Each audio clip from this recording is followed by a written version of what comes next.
If someone is going to make you an offer, would you rather someone tell you, congratulations, you have got a job, here's an offer, or would you want to get an email? Right. Hmm. So that's what you need to decide as an organization. It could be personalized communication. And this is where, again, technology and the humanization comes together.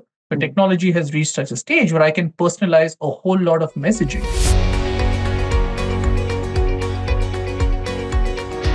Welcome to the All in Recruitment podcast by Manatal, where we explore best practices, learnings, and trends with leaders in the recruitment space. If you like our content, please subscribe to our channels on YouTube and Spotify to stay tuned for our weekly episodes. I'm your host, Lydia, and with us this evening is Rohit Joshi from Sanofi. Pleasure to have you with us, Rohit. Lovely to be here, Lydia. Thanks for the opportunity. So tell us about your journey in the town space, Rohit. I mean, what are some pivotal shifts in this industry that have really shaped your experience so far? So, probably let me start a bit with my journey and then I can talk about the shifts as I've seen them happening over the years. Hmm. So, I've been in the space out and out, Indian by birth, but I've moved around the world thanks to the jobs that I've had. I've always been in the talent space. It's something which I enjoy doing. Currently, I'm the global head of talent acquisition for Sanofi, which is a pharmaceutical organization. Previous to this, I have worked in Coca Cola, in Philips, in Infosys, so worked across multiple industries. So, a few shifts which I have seen. One is employee experience is a key differentiator, Mhm. right? Today, candidates are looking at the package deal. What's the work life balance you're going to offer me? What are the growth opportunities you're going to offer me? Are you going to take care of my mental well being? So organizations which sort of get this right are the ones which tend to do better. So compromises is something which people do not really go with. They're looking for the entire thing. Hmm. A second one would be, say, skill based hiring. I Hmm. remember when I started out, a lot had to do with the college that you went to, the qualification that you had. I'm not saying that that's not important, but what is more important is the relevant experience that you have right now. So if you look at it at a macro level, that's a big shift in the way we now Hmm. really get people on board in organizations. Another one which comes to mind is just the use of technology.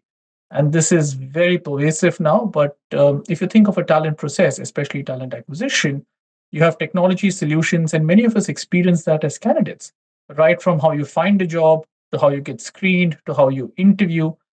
You can get through an entire process without even talking to a person. Other one is just the way the world has moved when it comes to remote working, borders becoming a bit more fluid. That has increased talent pools, right? There are global talent pools now. So if earlier you were restricted in one area, one location, that is a thing of the past.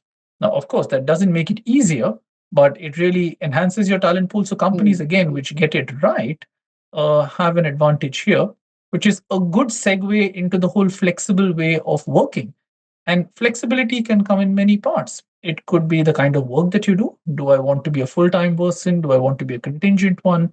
Flexibility can it comes on location. It can also come in terms of the roles, right? There were organizations where you had co CEOs, Mhm. people who are two CEOs, right? Which was never something which people knew in the past as well.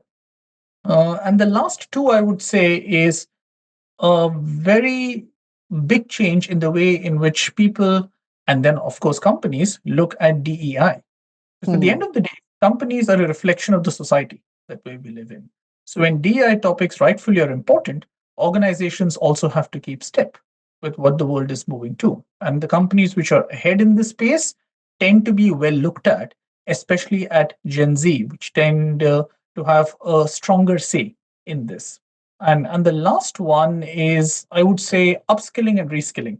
Mhm. We all hear about labor shortages in the world. So the companies which tend to do well are the ones which get the most out of the people that they already have. So internal hiring Hmm. is something which is a huge trend, again, which has happened in the last few years compared to just going out and trying to find the next best person Hmm. for your organization. Now, in terms of going back to your point on skills based hiring, and it's not so much a versus, but complementing, strongly complementing traditional based, education based hiring. Now, what kind of mechanism, when you look at a global talent pool, right? What kind of mechanisms do you think need to be put in place so that you've got the skill in, you have the skill, but there's so many other factors to consider as well. So in terms of getting that kind of person into the workforce, what sort of mechanism do you think needs to be put in place? So this is a multifaceted question, right? One is, let me take it in two parts. One is, when you're looking at a global organization, you have to think a bit strategically about how are you going to get the global consistency, but also not lose the local adaptability. So, a classic global approach. A good analogy is, a talented in-demand candidate is like a rich person at a store. He or she can pretty much go and buy whatever they want, right? And so you have to think about yourself like that. So why is your brand going to stand out? And it's the same thing with an organization. People need to know what your company stands for. They would have had read up about it. Hopefully you have got set up a team which has reached out to you. So do passive sourcing, have an engagement model in place. So when the opportunity comes, when someone says, okay, now I'm thinking about moving, okay, I've spoken to this organization. They seem to say the right things. I have had an interaction with this person. Let me go ahead and do it. When it comes to managing a global company with more than 90,000 employees, such as in the case of Sanofi, what other unique challenges come with that, managing the entire function? So I'll go back to the first one. The biggest one is global versus local, because there are some things where you need to be. Certain technology decisions which have economies of scale. If you want to have an ETS, or you want to have a candidate relationship tool or an interview scheduling tool, things like this tend to be global in nature. Otherwise, you end up with multiple tech stacks which are difficult to manage.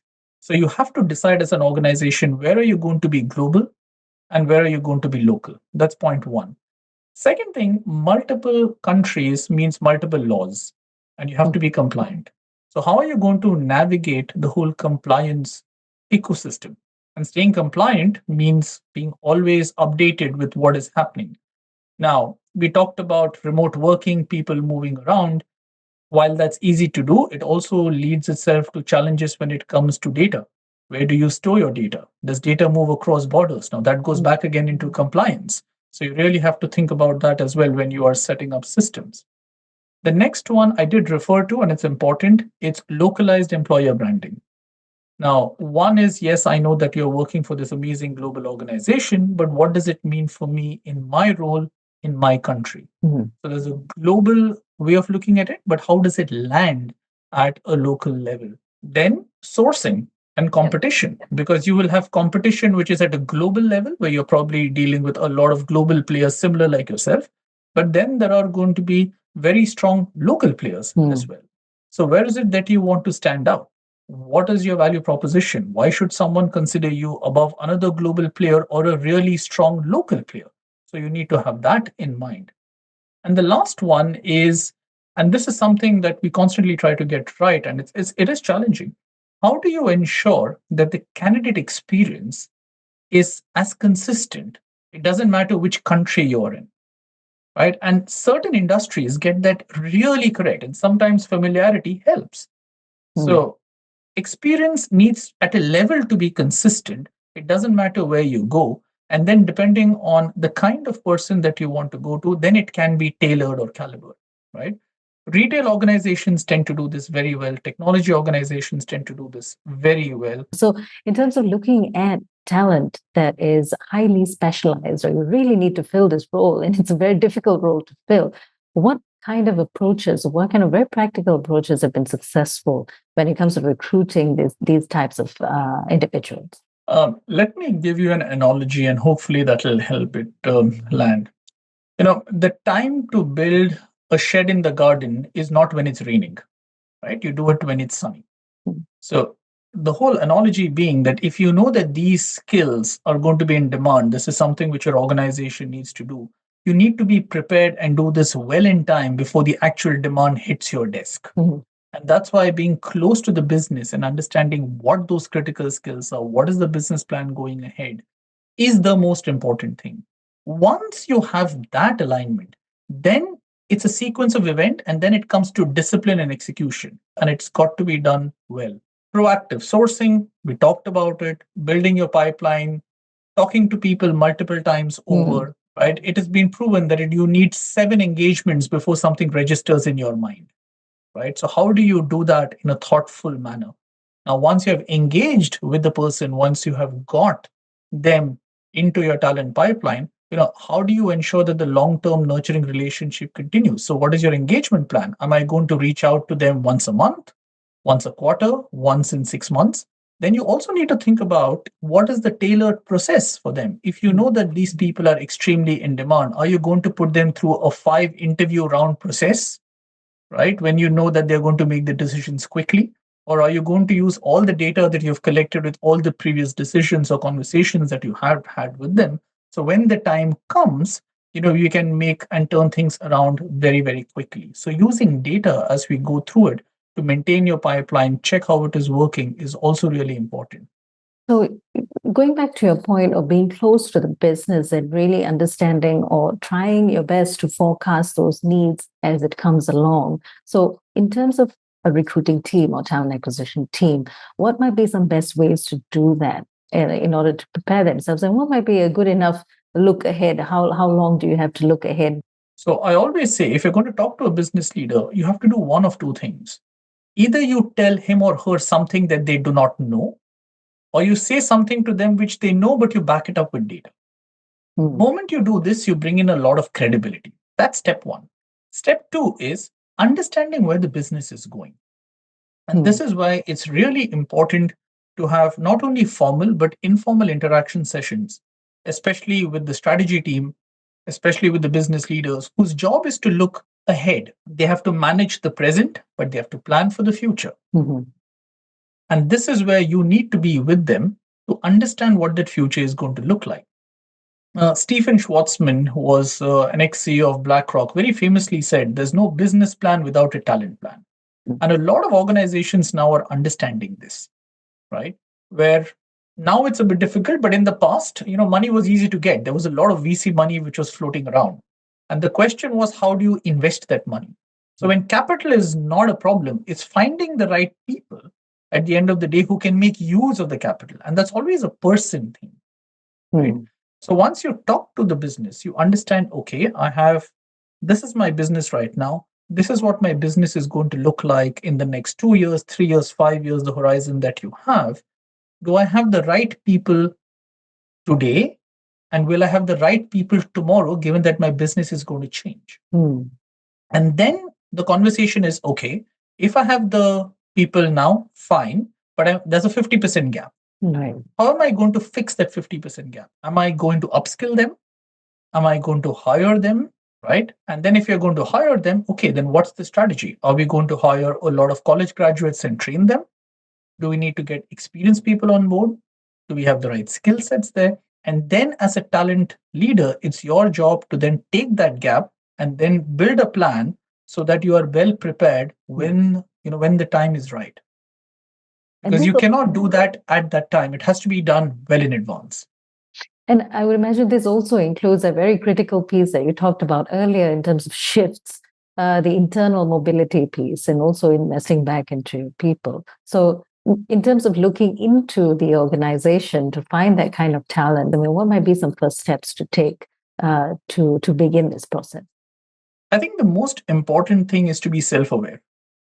Right? You need to have a very honest conversation with yourself and then with people that you trust in terms of, these are my strengths. This is what I feel. Do you see it the same way? So what am I good at versus what are the areas that I want to improve? The second question is to ask yourself, what is it that I want to do? Because you need to have, though, if you have clarity in terms of, I know what I want to do, and then I have clarity in terms of what am I good at versus what I want to improve, it'll tell you the gap that you want to fill. Right? And if you have that, then the people who have seen it doing well always play the long game. What I mean by that is then you start looking out within your network or within larger organizations saying, okay, if I want to build a particular skill, can I reach out to person A, B, or C, right? Trying to understand how did they get to where they got? And is there a way for me to shadow them? Is it an assignment? Is it a gig?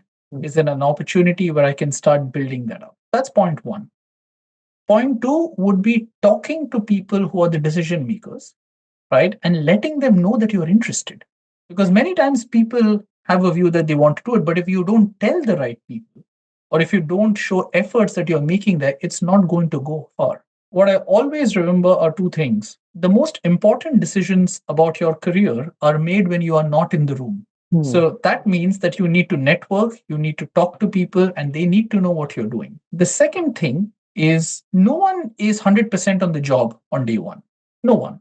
Whenever you're promoting someone, typically they have 60 to 70% of what it needs for the job, and the remaining 30 or 40% comes in at a later stage. Right? Now, not all jobs are like that. There are some jobs where you need to be 100%, 90% on day one. So you need to identify, if I'm going for those roles, am I going for those roles which need 100%, but I'm 70%, so it's never going to work out? Or are those roles which are, I can get 70% there and then I can learn it? I'll make a point. So as much as I like finance, probably no one is going to give me a CFO's job, right? Because it's not a job where you can come in and learn on the job. You just need to know it beyond a particular time, right? But I may potentially get a program manager's job because what I do a lot is a program manager. So you have to start looking at transferable skills and then try to build it up from there, right? So just to recap, first is, I would say, be self-aware in terms of what you want to do and your gaps. Second is network with people. And then third is have a very targeted plan in terms of how are you going to fill that gap. Is it going to be upskilling? Is it going to be through a mentoring channel? Is it going to be through an assignment? And then hopefully that will set you on the right path for the role that you're looking for. Now, going back to the core recruitment process, right? So we spoke about the extremes in recruitment where there is a human touch and there is not at all until you turn up on your first day. So when it comes to balancing that automation, what might be the best way to balance automation with the human touch in the recruitment process, bearing in mind that this is ultimately a people role in which there is interaction? Okay, it's a good question, and it's something which a lot of organizations, including ours, right, grapple with. Because at the end of the day, what is automation about? It's all about efficiency. And what you're trying to do it, as you said, is to maximize efficiency without losing the human touch, right? So there are certain ways in which we have gone about it. A is look at what are your repetitive tasks. Is there an opportunity for you to automate those? And from a talent point of view, it could be screening of profiles. You get thousands of profiles. Can you schedule interviews with a tool rather than having someone trying to match calendars, right? Now, while you do that, it's also important that you need to humanize key interactions. So while a tool can do everything, it's always better for a human to give feedback. If someone is going to make you an offer, would you rather someone tell you, congratulations, you have got a job, here's an offer, or would you want to get an email, right? So that's what you need to decide as an organization. It could be personalized communication. And this is where, again, technology and the humanization comes together. But technology has reached such a stage where I can personalize a whole lot of messaging. Now, I think what is extremely clear is technology, AI, whatever you call it, is a support mechanism. You really need to ensure that the final decision at the end of the day is a human. I think if you get that balance right, you get the best of both worlds. Again, easy to say, tough to do, but a lot of organizations are now going in the other direction where I think the swing was a lot of automation and now you're trying to get that balance, which is a normal course of event. And when automation comes into play and even new technology, that simply also means that you will be, that it will yield more data. So in terms of getting that information, as you rightly said, about applying all those business needs and business knowledge onto that data and really storytelling them and being able to convince your stakeholders. Now, for recruiters who might be struggling or trying to understand how best to convince stakeholders within the company, what should they be thinking about when it comes to approaching technology that gives them the kind of critical data they need? I think one is you really need to listen to the business leader or the stakeholder that you're working with about what is it that they are asking, right? That's point one. You need to understand their business problem. What is it that they're looking at? What data and technology is going to give you is a whole lot of information. It can help you crystallize it. It can help you make it easy to do. And then you need to apply all that information that you have, marry it with the reality of what that individual is going through and package it correctly. Hmm. Right? Now, let's take a real life example. You talked about hiring difficult skills. Now, imagine you're trying to open this data science center and it needs 200 data scientists, right? Which is there. And your business leader is coming to you saying, I need to open 200 data scientists. Can you help me? Right now, this is where you can use technology because you can use tools like Drop, Horsefly, Talent Neuron, which is going to give you a whole lot of data in terms of which are the right locations to go to, what is the cost of all of this, what are the other organizations looking for, and so on. You can package it together, but then you need to understand the business reality of why is the business leader asking you this, right? What are the pressures that he or she is facing? Are we doing it because this is too expensive for us right now? Are we doing it because this is a long term plan that 3 years later we want to build a data center, or is it that we're doing? Or is it something that needs to be done in the next 6 months? What's my budget? Do I have 10 million to spend on this, or do I have 1 million to spend on this? Right? Otherwise, you might bring in a Rolls Royce, but all the money that you have is for an Alfa Romeo. Right? Both are good cars, but for different reasons. So I think that is what no amount of technology or data is going to tell you. Data and technology is going to give you that information, but you then need to speak to the leader, understand the context. So you package that well, which can be in a helpful way, shared with the leader so you can make an informed decision. That's what you're trying to do. When you're going to a leader, at the end of the day, I'm coming to you with information, giving you recommendations with a clear, rather giving you options with a clear recommendations so we can make the right decision for the company. Right? Many times what happens is we tend to throw a lot of data without any recommendation, and then we leave it to the business leader to say, tell me something. And he's like, okay, what am I supposed to do with this? I think that's where the value add comes in. So Rohit, you've had, just to go onto a totally different track here. You've had plenty of experience in the recruitment field, obviously, and you might have seen so many successful placements or some unconventional things that might have happened. So, in your experience, what would you say is your most memorable story in recruitment? Okay. A good question. I'll probably give you two stories. I think one was a great learning experience, and one is something which happened very early on in my career. Why I like recruitment is because it's both an art and a science, right? Depending on what type of recruitment you're doing, sometimes the art part is dialed up and sometimes the science part is dialed up. Right? Very early on in my career, when I was with a company called Infosys, it was in a high growth stage. I remember being just 1 or 2 years in my job, and we had to hire 1,000 people in a quarter.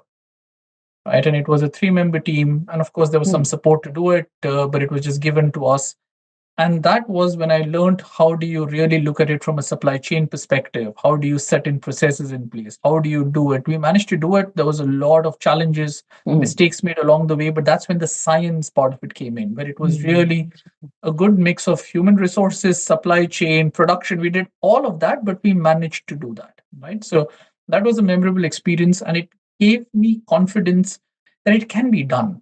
I think sometimes you need to do something, and then it gives you a whole lot of confidence that, this can be achieved. The second time was a learning experience where I actually didn't do too well, but it was a fantastic mechanism which helped me as I went ahead. I remember I'd moved to Europe at the time, and we were trying to set up, a very specialized team in Germany. And this is when I came in. I was, looking back, I was slightly arrogant. I felt I had the answers. I had done it, all of that. And we said the same things, but it did not work. And we did all the right things, and it did not work. And we were really scratching our head as to why it did not work. And then on reflection, we figured out that we didn't spend enough time with the local team, right? We did not understand the cultural nuances of how to make this land.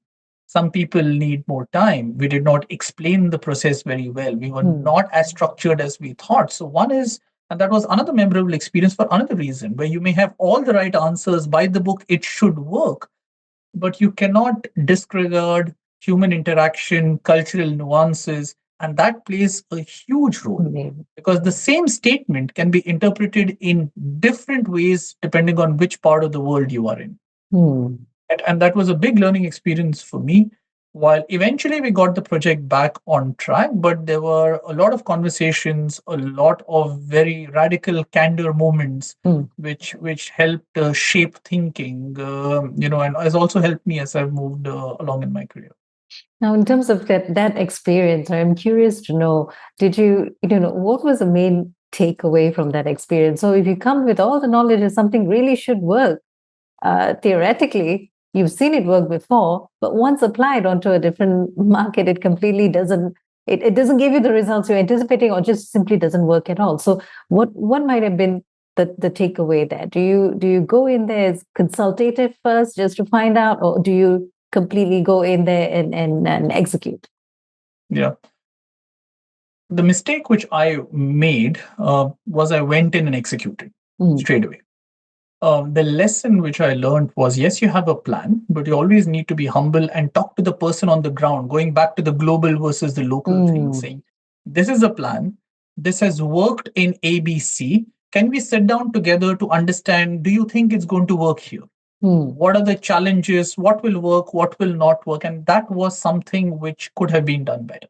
Mm. So it doesn't matter whether it's Germany, Vietnam, Thailand, the US, it doesn't matter. I think whenever you have a plan, it's really important to be respectful, understand what the local realities are, right? What can go wrong, what will go right, and give yourselves the time to be able to be flexible. Because if you're too rigid, right, it seems super obvious, but we tend to forget when we have to go very fast. So Mm. sometimes you need to slow down to power up, right? And that one extra day, that one extra conversation will save you a lot of time in the future. And that's my big lesson. As fast as you want to go, you cannot disregard the people on the ground who is going to impact and who will have the local information and knowledge. And once you've had that conversation, then you make the decision. But making a decision without giving that due consideration most times will not come out well. Mm. And finally, Rohit, what advice, having said all these things and knowing the landscape now, what advice would you give someone who is starting out in talent acquisition today? Okay. Um, I think it's a good question because I remember my first boss who was the global head of TA for my first company really spoke to me a year after I was in the job, right? And it's the first thing which he said was you need to master the basics and you need some time to master the basics. Mhm. So my one piece of advice would be the first 3 to 5 years of your career is just investment. It's just learning. That's all you need to do because there's something called as pattern recognition. And pattern Mm. recognition only happens if you have got experience. You can have one good year, you can have a second good year, and by the third year, you can say, I have seen this 2 times. All the data points that it should go in this direction, but by experience, I think it's not going to work. So there's experience and intuition, Mm. which are two slightly different things. So the first thing which I would say is master the basics, right? Stay adaptable. The other thing which I would say is be bold and take risks, right?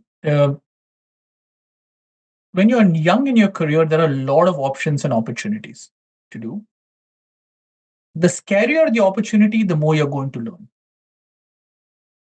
right? So my recommendation would be go for something which genuinely scares you. Mm. Now, of course, you should not be completely out there, but if it doesn't scare you, then you're not pushing yourself enough. So absolutely go for that assignment, where you know something, but you don't know everything, and you'll have to figure it out. And the first 2 months are going to be very difficult, but those will be the most rewarding. So the second thing would be bold and take risks. Mm. The other two ones which have real or the other three ones which have really helped me is network, Mm. right? Most people will tend to have 5 or 6 organizations that they work for. You're going to meet a lot of people around the way. Network. Because as you go ahead in your career, you'll be surprised as to how many old colleagues you go back to ask for help, to ask for advice, to give you things. So don't burn your bridges. Network. That's going to be a massive, massive thing. And the last two, one is know your business. At the end of the day, right, you should be able to talk intelligently about your business and have a conversation with a business leader, Mm. right? And if you think you cannot do that at this stage, that's fine. You can always learn. But if you cannot talk to a business leader, if they can't see the value that you're bringing in, you're going to be siloed and pigeonholed. And that's probably not a place where you want to be. So know your business. And the last one is keep learning. We talked about the changes when it comes to technology. We talked about the shifts. Some people, learn through books, others learn through podcasts, someone learns through conversations. It doesn't matter, right? I think you need to have an outside in perspective and keep learning. So just to summarize, I would say know your basics. That's fundamental. If you don't know sourcing, screening, things like this, which only comes with experience, everything else falls down. So that's the foundation of the building. Be bold, know your business, take risks, and keep learning. Thank you so much, Rohit, for these wonderful insights. It's completely generous of you to be able to share this with us. So thanks a lot for your time. And for those who are listening in, suddenly they may want to pick up a conversation with you or connect with you. Where can they do so? LinkedIn is the best place to connect with me. So again, thank you so much for the opportunity, and more than happy to connect. And if I can add some value in some way, glad to be able to do so. Thank you again, Rohit. And we have been in conversation with Rohit Joshi, Global Head of Talent Acquisition at Sanofi. Thank you for joining us, and remember to subscribe. Stay tuned for more weekly episodes from All in Recruitment.